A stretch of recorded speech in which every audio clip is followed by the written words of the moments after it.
નમસ્કાર દર્શક મિત્રો, પાટવી ગુજરાતી ન્યૂઝ ચેનલમાં આપનું હાર્દિક સ્વાગત છે।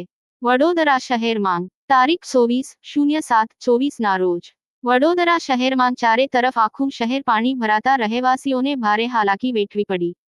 દૂધ અને ખાવા પીવાની જીવન જરૂરિયાતનો સામાન બજાર અને મોહલ્લામાં દુકાનોમાં પાણી ભરાતા લોકોને ભારે હાલાકીનો સામનો કરવો પડ્યો હતો।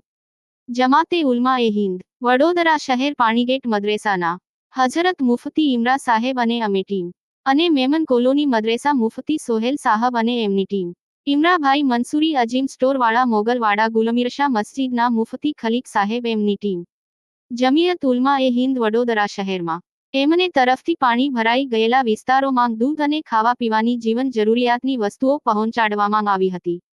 એમને જરૂરતમંદ લોકોને મદદ પહોંચાડી મહેમાન કોલોની, રહેમાની પાર્ક, એકતા નગર શહેરના જુદા જુદા વિસ્તારોમાં જમવાનું બનાવીને એમની ટીમ પોતે ધાબા ઉપર રાખી પાણી ભરાયેલા વિસ્તારોમાં લોકોના ઘરે પહોંચાડવામાં આવી હતી। એમને કામગીરી જોઈ સમાજને એક સારો મેસેજ મોકલવામાં આવ્યું હતું। આપણે પણ આવી રીતે જે કોઈ વિસ્તારમાં પાણી ભરાઈ ગયો હોય તો આપનું પણ ઇન્સાનિયત બને છે કે મુસીબતમાં ફસાયેલા લોકોને દરેક પ્રકારની મદદ મોકલવી જોઈએ। પાટવી ગુજરાતી ન્યૂઝ તરફથી જમિયત ઉલમા એ હિન્દ આભાર માન્ય છે।